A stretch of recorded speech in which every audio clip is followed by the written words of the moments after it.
তুর্যর plan ভেস্তে দিয়ে রায়ানকে বাঁচালো পারুল। হ্যাঁ বন্ধুরা, এমনটাই দেখা যাবে। তাই সম্পূর্ণ জানতে ভিডিওটিতে লাইক দিয়ে চ্যানেলটি সাবস্ক্রাইব করে দেখতে থাকুন। গল্পের শুরুতে দেখা যাবে পারুল আর ওর বন্ধুরা মিলে স্টেজ সাজাতে থাকে। তারপরেই ওমকার বলে, আচ্ছা পারুল, পাতা লাগাতে লাগাতে তো হাঁপিয়ে গেলাম। আচ্ছা এখন একটা ব্রেক নেই না, আমরা ঠান্ডা খাই। তখন পারুল বলে, না না, রাত জেগে আমাদের কাজ করতে হবে তো। তুমি বরং গিয়ে চা নিয়ে এসো।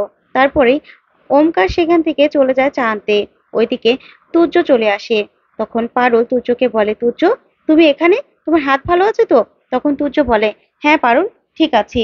তোমরা এখানে নাটক করবে আর আমি আসবো না? তখন পারুল বলে, আমরা যে রক্তকর্মী নাটক করছি তুমি সেটা জানো? তখন তুর্য বলে, হ্যাঁ জানি তো। তখন পারুল বলে, আমি তো নন্দিনীর পাঠ করছি, সেটা তুমি জানো? তখন তুর্য বলে, হ্যাঁ জানি তো। তখন পারুল বলে, জানো তো এই সবকিছু না রায়ানের জন্য হয়েছে। তখন পারুল বারবার করে রায়ানের খুব প্রশংসা করে। তখনই তুর্য মনে মনে খুব রেগে যায়। তারপরেই দেখা যাবে পারুল বলে, তুর্য তুমি এসো, এসো ভিতরে এসে বসবে। তখন তুর্য বলে, তোমরা কাজ করবে আর আমি কাজ করব না?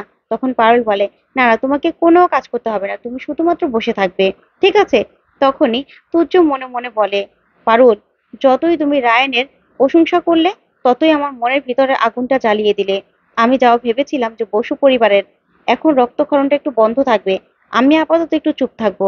কিন্তু না, তুমি রায়ানের প্রশংসা করে আমার ভিতরের প্রতিশোধের আগুনটাকে আবার জ্বালিয়ে দিয়েছো। এবার আমি রায়ানকে শেষ করে দেব। রায়ানকে শেষ করে ওই বসু পরিবারের উপর আবারও আমার প্রতিশোধ শুরু করব। তুমি শুধু আমার, আমি কিছুতেই রায়ানকে আমাদের মাঝখানে আসতে দেব না, কিছুতেই না। কালকের নাটকেই আমি রায়ানকে এখানেই শেষ করে দেব।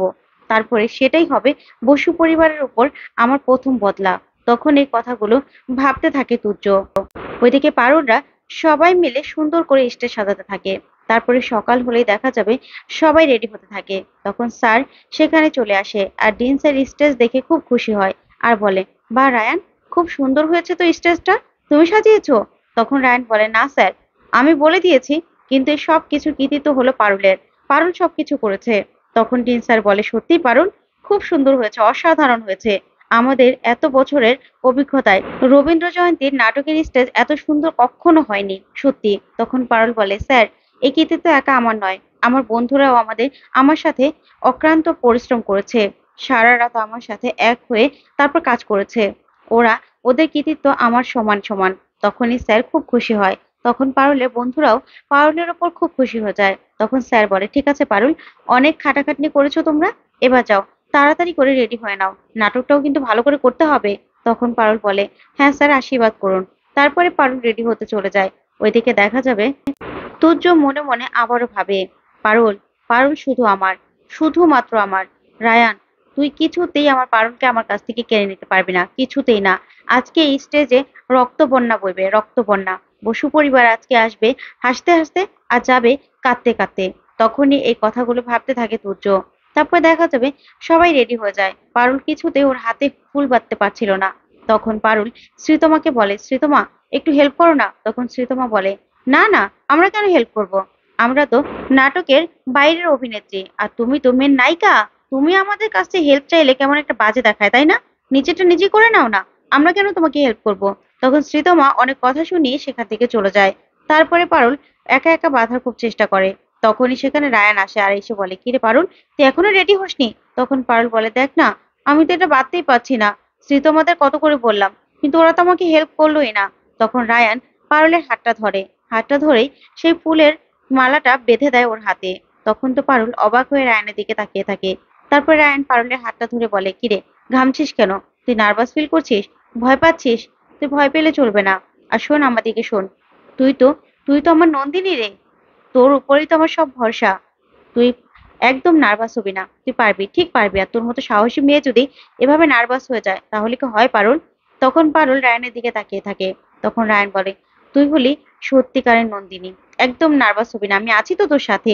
এই বলে আরেকটা হাতেও ফুল বেঁধে দেয় রায়ান। তখনই পারুল রায়ানের দিকে তাকিয়ে থাকে আর খুব মনে মনে খুব খুশি হয়ে যায়। ওইদিকে শিরিন এই কাণ্ড দেখে মনে মনে বলে, পারুল, তুই আমার ক্যারেক্টারটা কেড়ে নিয়েছিস তো, আবার রায়ান আর আমার মাঝখানে চলে এসেছিস। আজকে দেখ তোর কি অবস্থা করি, আমি কি অবস্থা করি।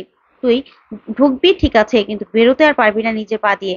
এই বলে সেখান থেকে শিরিন রেগে চলে যায়। ওইদিকে তখন তুর্য দেখতে থাকে এই কাণ্ড আর দেখে প্রচন্ড রেগে যায়, বলে না, কিছুতেই আমি রায়ানকে ছাড়বো না। রায়ান আমার আর পারুলের মাঝে খুব ভালো করে ঢুকে পড়েছে, আমি দেখছি। পারুল শুধু আমার, পারুল শুধু আমার। আজকে রায়ানের রক্ত দিয়ে পারুলকে শুধুমাত্র আমার করব আজকে। আমি কিছুতেই ছাড়বো না রায়ানকে। পারুল, তুমিও বাঁচাতে পারবে না রায়ানকে। তখন এই কথা বলে তুর্য সেখান থেকে চলে যায়। ওইদিকে রায়ান বলে, পারুল তাড়াতাড়ি চল। তারপরে দেখা যাবে অনুষ্ঠান শুরু হয়ে যায়। সুমেধার রবীন্দ্রসঙ্গীত দিয়ে অনুষ্ঠান শুরু হয়। তারপরে সুমেধা গান গাইতে থাকে। ওইদিকে রায়ান বলে, পারুল আমাদের ডাক পড়ে যাবে, চল। তারপরে সব অনুষ্ঠান শেষ হয়ে নাটকের পালা। অন্যদিকে ন্যাড়াগোয়ালে মালতীকে হসপিটাল থেকে বাড়িতে নিয়ে আসে রুকু আর গোপাল। তখনই রুকু বলে, তুমি কিন্তু আর ভয় পাবে না মালতী। যে সাহসটা তোমার মনে সঞ্চয় করেছো, সেই সাহসটা নিয়ে তুমি এগিয়ে যাবে। তুমি কাউকে আর ভয় পাবে না। তুমি এটা মনে রাখবে, যে অন্যায় সহে আর যে অন্যায় করে, তারা দুজনেই কিন্তু অপরাধী। বুঝতে পেরেছো? তখন মালতী বলে, না নতুন বৌদি, আমি আর ভয় পাবো না। আমি এখন থেকে আমার নিজের স্বপ্ন পূরণ করব। আমি আর ভয় পাবো না। তখনই রুকু বলে, আচ্ছা আমার হাতে হাত রেখে প্রমিস করো। তখন মালতী হাতে হাত রেখে প্রমিস করে। ওইদিকে গোপাল বলে, আচ্ছা ঠিক আছে, রবি ঠাকুরের কথা যখন বললেই, তাহলে আমরা সন্ধ্যাবেলা রবি ঠাকুরের জন্মদিন উপলক্ষে আমরা আয়োজন করি রবীন্দ্র জয়ন্তীর। তখন তো রুকু খুশি হয়ে যায়, বলে, সত্যি গোপাল, তাহলে তো খুব ভালো হবে। তখন সবাই মিলে সেই আয়োজন করতে থাকে। ওইদিকে দেখা যাবে পারুল আর রায়ানদের ডাক চলে আসে। তারপরে রক্তকরমী নাটকের জন্য স্টেজে পারুল চলে আসে। এদিকে নাটক শুরু হয়ে যায়।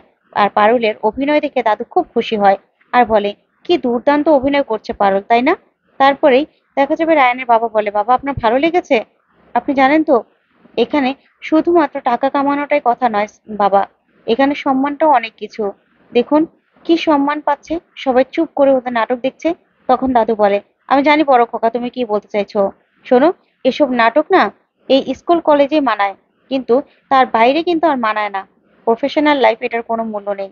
তাই তুমি সেসব কথা আর বলবে না। তখনই সেখানে তুর্য বয়স্ক লোকের ছদ্মবেশে চলে আসে। আশুতোষ বসুর পিছনে বসে আর মনে মনে বলে, আশুতোষ বসু, আজকেই তোমার শেষ দিন। দেখবে এখান থেকে তোমরা বেরোবে কিভাবে, কাঁদতে কাঁদতে বেরোবে। তোমরা সারা জীবন এই আজকের এই রক্তকর্মী স্টেজটা মনে রাখবে। আজকেই তোমাদের রায়ানের শেষ দিন হবে। তোমরা দেখে যেটা সহ্য করতে পারবে না, সেটাই আমার জন্য হবে জয়। বুঝতে পেরেছো? তোমাদের প্রতি প্রতিশোধ নেওয়া শুরু হবে। তখন এই কথাগুলি তুর্য ভাবতে থাকে। ওইদিকে দেখা যাবে গোপাল আর রুকু মিলিয়েও রবীন্দ্র জয়ন্তীর আয়োজন করে। তারপরে রবীন্দ্র জয়ন্তীতে রুকু বলে, আজকে রবীন্দ্র জয়ন্তীর অনুষ্ঠান শুরু হবে মালতীর একটা রবীন্দ্রসঙ্গীত দিয়ে। তখন মালতী আসতে না চাইলেও রুকু জোর করে আনে। তারপর মালতীকে বলে, মালতী গান গাও, গাও তুমি। তারপরে মালতী রবীন্দ্রসঙ্গীত গায়। সবাই শুনে খুব খুশি হয়। ওইদিকে দেখা যাবে পারুল নাচ করতে থাকে সবাইকে নিয়ে। তখনই শিরিন মনে মনে বলে, পারুল তুই আমার কাছ থেকে রায়ানকে কেড়ে নিবি? কিছুতেই হবে না, কিছুতেই না। তুই শুধুমাত্র একবার এদিকে আয় না, দেখ তোর কি অবস্থা করি। তখনই শিরিন কতগুলো কাজ ভাঙা ফেলে দেয় সেখানে। তখনই পারুল নাচ করতে থাকে আর শিরিন মনে মনে বলে, আয় এদিকে আয়, তারপর দেখ না তোর পায়ের কি অবস্থা হয়। আজকে তোর পায়ের এমন অবস্থা হবে না, তুই এখান থেকে বেরোতে পারবি না, বেরোতে পারবি না তুই। তখন এই কথাগুলি ভাবতে থাকে শিরিন। তখনই দেখা যাবে সেখানে রায়ান চলে আসে। এসেই শিরিনকে উচিত শিক্ষা দেয় আর বলে, শিরিন তুই এরকম একটা কাজ করতে পারলি? দেখ, এটা আমার আমার প্রেস্টিজের ব্যাপার। তুই এরকম একটা কাণ্ড কিছুতে করতে পারিস না।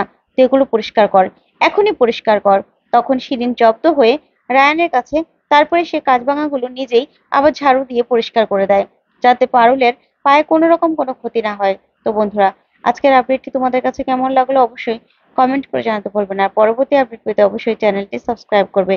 ধন্যবাদ।